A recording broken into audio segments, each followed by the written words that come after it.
Orang-orang Kristen Efesus dihimbau untuk merenungkan keadaan menyedihkan mereka sebelumnya, ketika mereka tidak percaya dan tanpa harapan, dibandingkan dengan hak istimewa dan berkat kehidupan baru mereka di bawah Injil.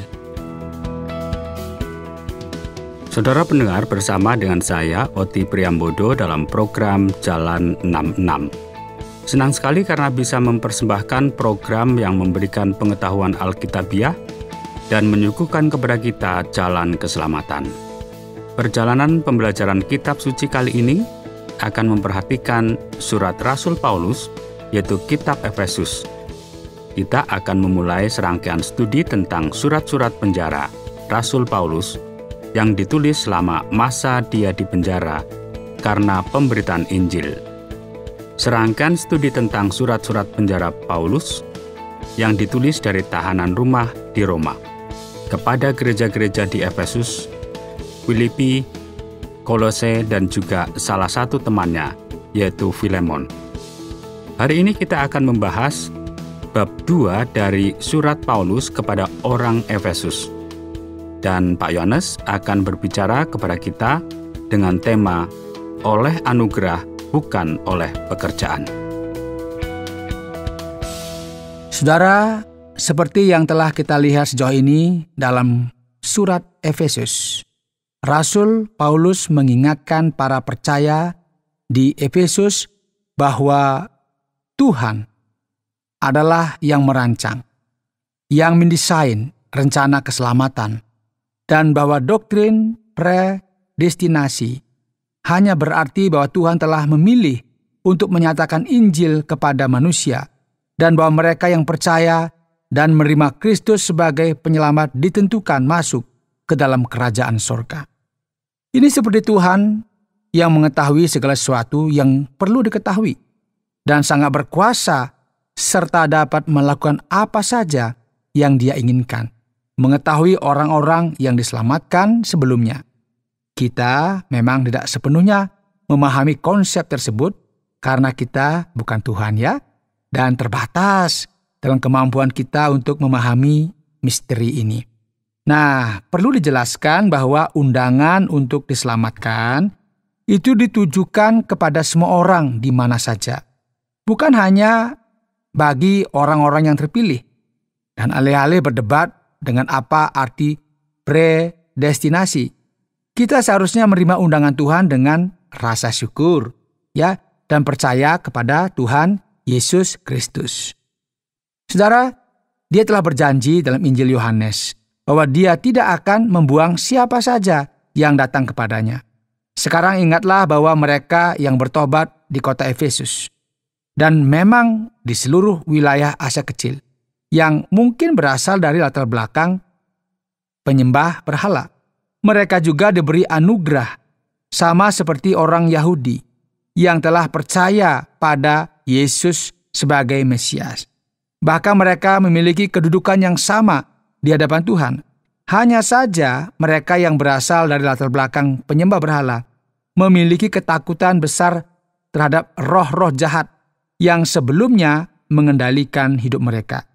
Tetapi sekarang setelah menerima keselamatan dalam Kristus, mereka sepenuhnya dibebaskan dari dosa dan kejahatan. Saudara, kita akan melihat dalam pasal kedua ini dari surat Efesus, Paulus memberitahu kita tentang anugerah Tuhan dan tentang kehidupan baru yang kita miliki dalam Kristus setelah kita menerima keselamatan oleh anugerah, bukan karena pekerjaan manusia.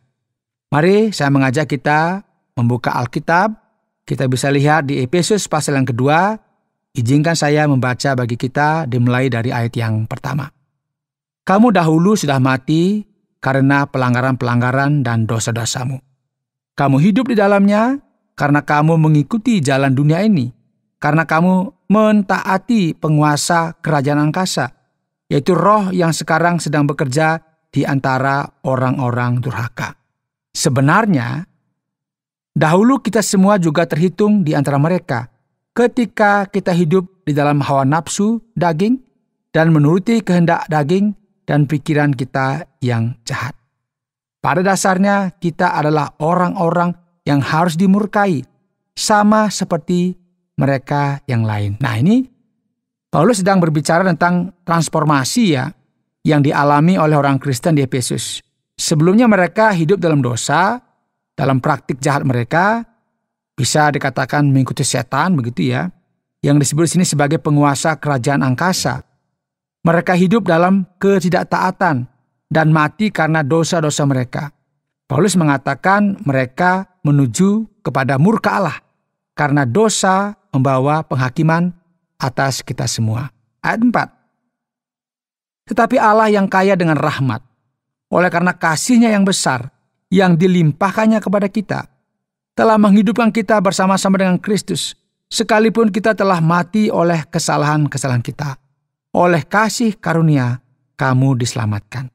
Dan di dalam Kristus Yesus, Ia telah membangkitkan kita juga dan memberikan tempat bersama-sama dengan Dia di sorga. Supaya pada masa yang akan datang, Ia menunjukkan kepada kita kekayaan kasih karunia-Nya yang melimpah-limpah sesuai dengan kebaikan-Nya terhadap kita dalam Kristus Yesus. Ya, sehingga kita memiliki masa depan dan Tuhan mendapat pujian. Dan Paulus ya menulis kebenaran besar yang banyak dari kita mungkin hafal sejak kecil. Menceritakan tentang dasar di mana iman kita didirikan. Ayat 8. Sebab karena kasih karunia, kamu diselamatkan oleh iman. Itu bukan hasil usahamu, tetapi pemberian Allah. Itu bukan hasil pekerjaanmu. Jangan ada orang yang memegahkan diri. Karena kita ini buatan Allah, diciptakan dalam Kristus Yesus untuk melakukan pekerjaan baik yang dipersiapkan Allah sebelumnya. Ia mau supaya kita hidup di dalamnya. Nah, lihat ya. Keselamatan adalah anugerah Tuhan. Bukan karena perbuatan dan 100% gratis tanpa biaya. Nah, ini ditawarkan kepada kita sebagai hadiah gratis. Dan kita hanya perlu menerimanya. Seperti seorang anak yang menerima hadiah yang dibungkus kemudian diikat dengan pita. Kita percaya kepada Tuhan. Dia menyatakan kita benar. Bahkan Yesus mati untuk orang yang berdosa. Dan Dia dibangkitkan kembali. Dan itu tidak didasarkan pada perbuatan baik apapun yang mungkin kita lakukan. Juga tidak bergantung pada kemampuan kita untuk mempertahankan jumlah iman yang tepat. Juga tidak bergantung pada kekuatan berpikir positif kita.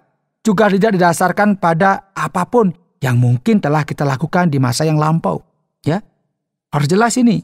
Kita tidak bisa mendapatkan kasih karunia Tuhan yang membuat Dia memilih kita karena kita melakukan kebaikan. Dan kita juga tidak bisa mendiskualifikasi diri kita karena kasih karunia Tuhan karena kita melakukan keburukan. Ini tidak meniadakan tanggung jawab manusia untuk percaya kepada apa yang telah Tuhan katakan dan lakukan.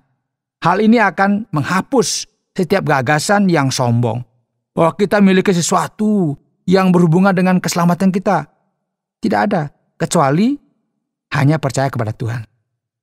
Tidak akan ada manusia di surga dengan dadanya yang membusung berkata bahwa ia mendapatkan keselamatan karena melakukan perbuatan yang baik. Tidak akan ada seorang pun di surga yang berlarian sambil memberitahu orang lain bagaimana dia belajar keras dan menggunakan kekuatan berpikir yang cerdas untuk memikirkan semuanya dan menjadi selamat dengan dengan menggunakan otaknya yang encer. Tidak, saudara. Kita semua akan berada dalam masalah yang sama. Dengan kepala tertunduk, dengan kerendahan hati mengucap syukur kepada Tuhan karena telah membawa keselamatan bagi kita melalui kasih-Nya yang paling mulia yang pernah ditunjukkannya di seluruh alam semesta. Dengan cara apa, saudara? Dengan mengirimkan putranya. Yuk, lanjut ayat 11. Karena itu ingatlah bahwa dahulu kamu sebagai orang-orang bukan Yahudi, menurut daging yang disebut orang-orang tak bersunat oleh mereka yang menamakan dirinya sunat, yaitu sunat lahiriah yang dikerjakan oleh tangan manusia. Bahwa pada waktu itu kamu tanpa Kristus, tidak termasuk kewargaan Israel, dan tidak mendapat bagian dalam ketentuan-ketentuan yang dijanjikan, tanpa pengharapan dan tanpa Allah di dalam dunia.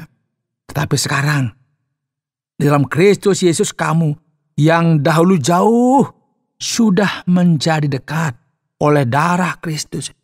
Karena dialah damai sejahtera kita yang telah mempersatukan kedua pihak dan yang telah merubuhkan tembok pemisah, yaitu perseteruan. Sebab dengan matinya sebagai manusia, ia telah membatalkan hukum dengan segala perintah dan ketentuannya untuk menciptakan keduanya menjadi satu manusia baru di dalam dirinya dan dengan itu mengadakan damai sejahtera. Dan untuk memperdamaikan keduanya dalam satu tubuh dengan Allah oleh salib dengan melenyapkan perseteruan pada salib itu. Ini kita perhatikan ya. Struktur kuil di Yerusalem itu sebenarnya memiliki tempat khusus yang disebut pengadilan bagi orang kafir. Di mana orang kafir atau orang yang nggak percaya hanya diizinkan mendekat sampai batas tertentu. Ada tembok pemisah yang sebenarnya menjaga mereka terpisah dari penyembah Yahudi. Jadi di sini Paulus mengatakan bahwa dalam Kristus tembok pemisah itu dihancurkan dan dihilangkan dan semua dianggap memiliki kedudukan yang sama di hadapan Tuhan. Ayat 17, ia datang dan memberitakan damai sejahtera kepada kami yang jauh dan damai sejahtera kepada mereka yang dekat. Karena oleh Dia kita kedua pihak dalam satu roh beroleh jalan masuk kepada Allah. Demikianlah kamu bukan lagi orang asing dan pendatang, melainkan kawan sewarga dari orang-orang kudus dan anggota-anggota keluarga Allah, yang dibangun di atas dasar para rasul dan para nabi dengan Kristus Yesus sebagai batu penjuru. Dalam Dia tumbuh seluruh bangunan, rapi tersusun menjadi bait Allah yang kudus di dalam Tuhan. Di dalam Dia kamu juga turut dibangunkan menjadi tempat kediaman Allah di dalam roh. Saudara, kita telah membaca Efesus pasal 2. Ingatlah ya, oleh anugerah bukan oleh perbuatan. Tidak ada yang bisa membayar kesalahan sendiri dengan perbuatan baik. Perbuatan baik itu sesuatu yang bagus, ya, wajib kita berbuat baik. Tentu saja kita harus melakukan kebaikan dalam hidup kita. Tetapi perbuatan baik saja tidak bisa menyelamatkan kita. Setelah kita menerima keselamatan oleh iman, barulah datang perbuatan baik. Dan kita harus melakukan kebaikan. Tetapi perbuatan baik harus menjadi hasil dari keselamatan, bukan untuk keselamatan. Inilah mengapa kita mengatakan bertobat dan percaya kepada Injil. Cari pengampunan yang Tuhan tawarkan kepada kita di dalam Tuhan Yesus Kristus. Ketika seseorang membuka hatinya dan menerima keselamatan yang diberikan secara cuma-cuma, dia didekatkan kepada Tuhan dengan cara yang luar biasa. Lalu Yesus, kita memiliki akses langsung kepada Bapa melalui satu roh. Tidak ada lagi birokrasi spiritual atau rohani. Tidak lagi kita harus melalui iman dan ritual. Yesus Kristus adalah satu-satunya perantara antara kita dan Tuhan. Dan layanannya gratis.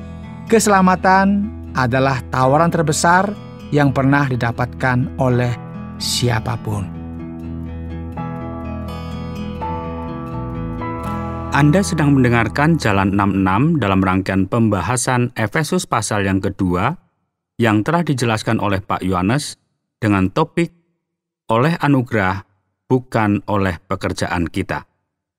Baiklah, sekarang mari kita beranjak kepada bagian tanya jawab. Pak Yohanes, mengapa Paulus mengatakan bahwa kita mati dalam dosa kita? Apa maksudnya ini, Pak Yohanes? Pak Oti, mati berarti ya mati, Pak Oti. Seorang yang telah menjadi mayat tidak bisa berdoa, tidak bisa menari, bahkan tidak bisa bangkit dari peti matinya. Setiap orang yang mati dalam pelanggaran dan dosa tidak memiliki kekuatan untuk menyelamatkan dirinya sendiri. Dia tidak memiliki keinginan terhadap Tuhan, tidak mampu membuat keputusan yang benar. Setiap orang yang mati dalam pelanggaran dan dosa adalah orang jahat dan menjadi budak bagi si setan. Iblis berkuasa di hati orang-orang yang belum bertobat. Dunia dalam keadaan yang menyedihkan dan tidak menjadi lebih baik seiring berjalannya waktu.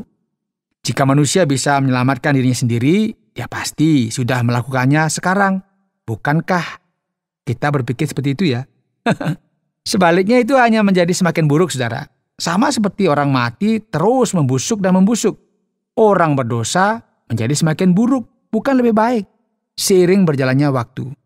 Dosa itu adalah seperti lubang tanpa dasar. Bayangkan lubang tidak ada dasarnya.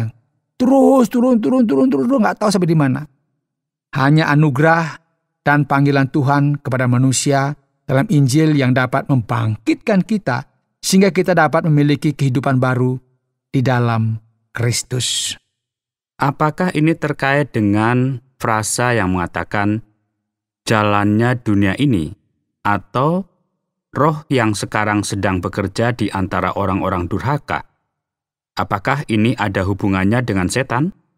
Memang, Pak Oti, dan hal itu tidak menarik bagi mereka yang tidak mencintai kebenaran. Kita suka berpikir bahwa kita mengendalikan hidup kita, ya, bahwa kita berkembang menjadi makhluk yang lebih baik dan lebih bijaksana. Dalam waktu yang ada akan semuanya menjadi pulih. Sebenarnya, Pak Oti, ini buruk dan lebih buruk dari yang kita pikirkan.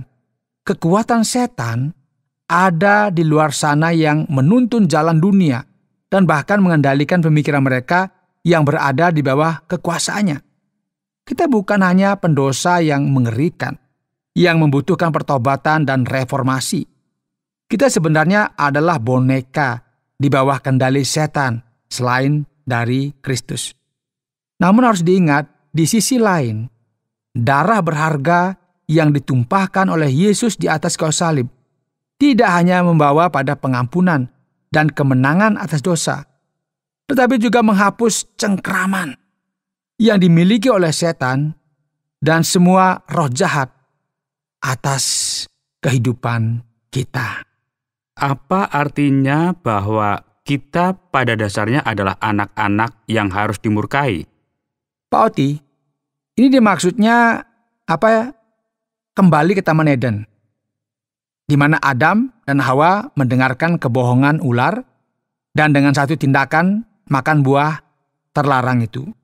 Mereka tanpa sadar menyerahkan kendali bumi kepada ular dan dengan demikian melibatkan seluruh umat manusia dalam dosa. Jadi bukan hanya Adam dan Hawa yang menjadi anak-anak yang pantas mendapatkan murka Tuhan, tetapi kita semua di sepanjang sejarah, sepanjang generasi juga menjadi anak-anak yang dimurkai. Nah, sekarang kita bisa bilang kita tidak ada hubungannya dengan pilihan buruk Adam. Saya nggak ikut-ikut loh. Tapi kenyataannya kita terlibat loh, suka atau tidak. Karena begitu garis keturunan manusia terkontaminasi oleh dosa, masing-masing dari kita mewarisi kondisi yang menyedihkan ini. Kita adalah pendosa bawaan. Sudah dari sononya. Dari sananya sudah berdosa. Dan jika kita mengaku tidak bersalah, kejahatan kita sendiri bangkit untuk menuduh kita, dan kita tidak bisa menyangkal bahwa kita adalah pendosa seperti mereka. Anak-anak yang durhaka. Setiap orang tua tahu ya bahwa anak-anak tidak perlu diajarkan bagaimana berbuat dosa. Siapa, ayo, di dunia ini yang mengajari anak-anaknya untuk bertengkar dan berkelahi atau menendang orang tuanya? Ada nggak? Tidak ada. Seorang anak belajar melakukan ini cukup dengan sendirinya. Nggak usah diajari, ngerti sendiri. Karena dia lahir sebagai pendosa dan perlu ditebus dan diselamatkan. Itu bukan kehendak Tuhan, tetapi itu adalah kenyataan yang kita hadapi. Namun berkat kasih karunia-Nya, Tuhan yang maha bijaksana telah memikirkan jalan keluar bagi kita, dan satu-satunya jalan keluar adalah dengan menumpahkan darah yang tak berdosa untuk dosa manusia. Inilah yang dilakukan Yesus bagi kita di atas kayu salib. Dan inilah sebabnya kita harus mewartakan hal ini dan mengajar anak-anak kita bahwa kita diselamatkan hanya oleh anugerah, bukan karena perbuatan baik kita. Namun, jika iman kepada Kristus adalah jawaban untuk masalah dosa, menurut Pak Yohanes, mengapa lebih banyak orang yang tidak mengambil obatnya? Ya, saya pikir itu karena mereka mencintai gaya hidup jahat mereka dan tidak ingin berubah ya. atau karena mereka benar-benar tidak percaya bahwa mereka seburuk itu. Nah, ketika kita tidak menyadari betapa sakitnya kita, maka kita tidak menyadari betapa pentingnya obat. Jadi kalau kita nggak sakit, kita nggak tahu, wah obat itu penting. Nah, ketika surat Efesus memberitahu kepada kita bahwa kita adalah orang yang berdosa secara alamiah, yang menderita dosa asal yang menyebabkan seluruh dunia menjadi seperti ini, maka kita mulai memahami betapa pentingnya mengambil obat tersebut. Jika kita tidak percaya bahwa kita seburuk itu, kita pasti tidak akan mencari pengampunan dan keselamatan yang diberikan kepada kita oleh Tuhan. Dan saya yakin bahwa bagian dari cara Tuhan berdaulat dalam keselamatan kita adalah bahwa Dia melalui perantaraan Roh Kudus meyakinkan beberapa orang di dalam hati mereka tentang betapa mereka sangat membutuhkan Kristus. Jika bukan karena intervensi Tuhan dengan cara ini, saya ragu jika ada orang yang diselamatkan. Jadi Tuhan tuh benar-benar penuh dengan kasih begitu Karena orang tuh kalau disuruh sadar berdosa nggak ada yang sadar. Tapi Tuhan mengingatkan melalui Roh-Nya yang kudus supaya kita sadar kita ini orang berdosa dan kita butuh keselamatan. Kira-kira begitu. Sangat aneh bahwa orang-orang lebih mempercayai perbuatan baik daripada menyerahkan diri kepada Kristus. Karena menurut saya, akan jauh lebih sulit untuk mempertahankan agama yang berbasis pada usaha pekerjaan. Adam dan Hawa menjahit daun ara bersama-sama untuk menutupi diri mereka karena mereka tahu bahwa mereka dalam masalah dan mencoba bersembunyi dari Tuhan.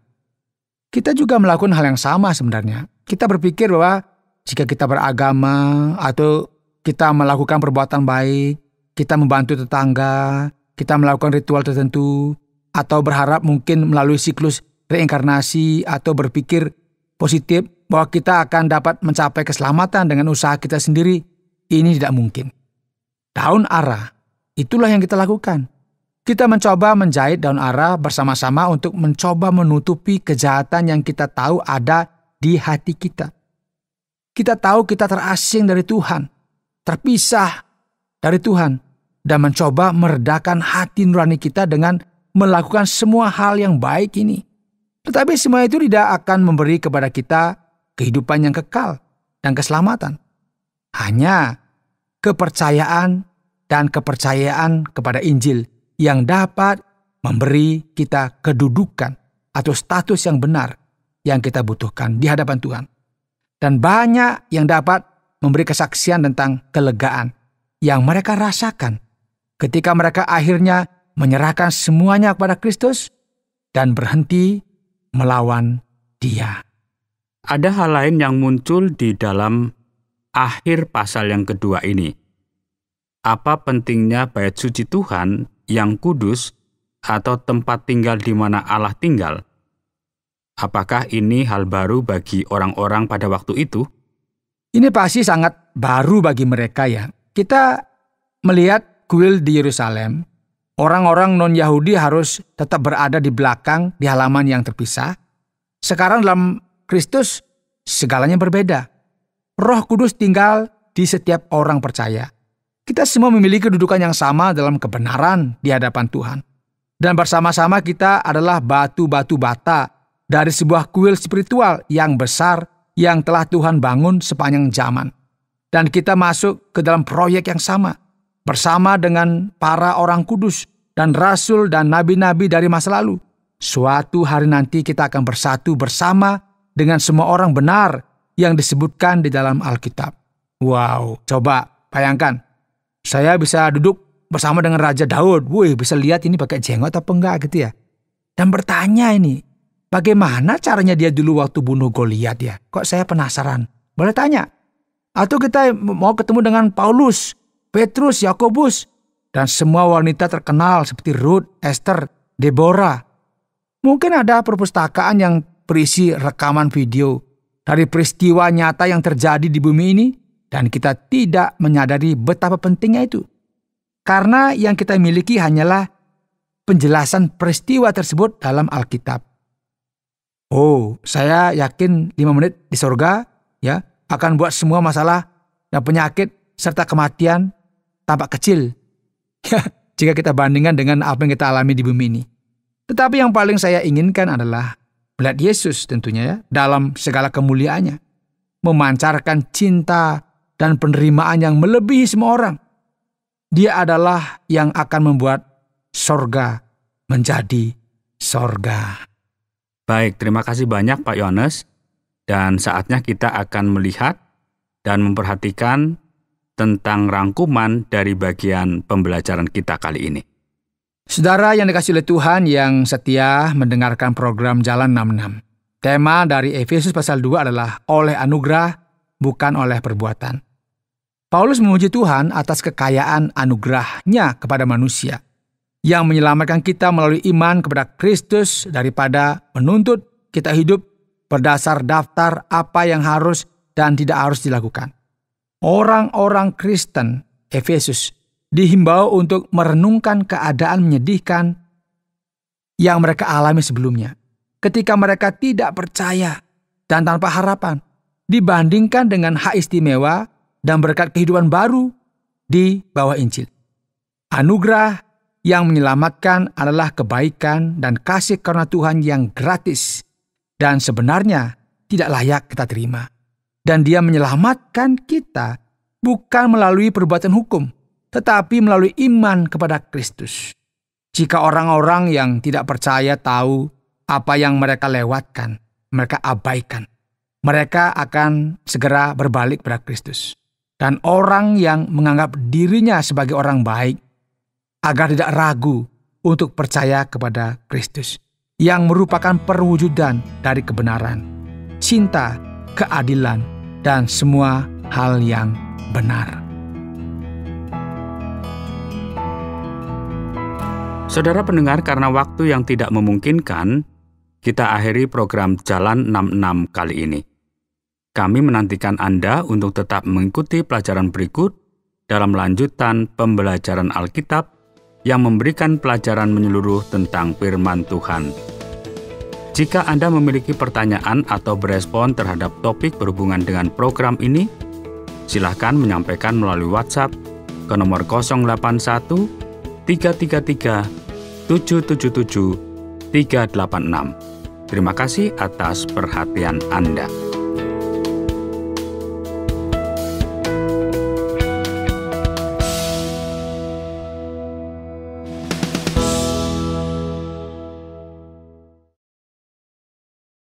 Terima kasih Anda sudah mengikuti program kami. Jika Anda diberkati, jangan lupa like, komen, dan share supaya Anda tidak ketinggalan setiap program terbaru kami. Jangan lupa juga untuk subscribe channelnya dan nyalakan loncengnya. Jika Anda ingin mendukung pelayanan kami, bisa melalui rekening kami berikut ini atau menghubungi kami di sini.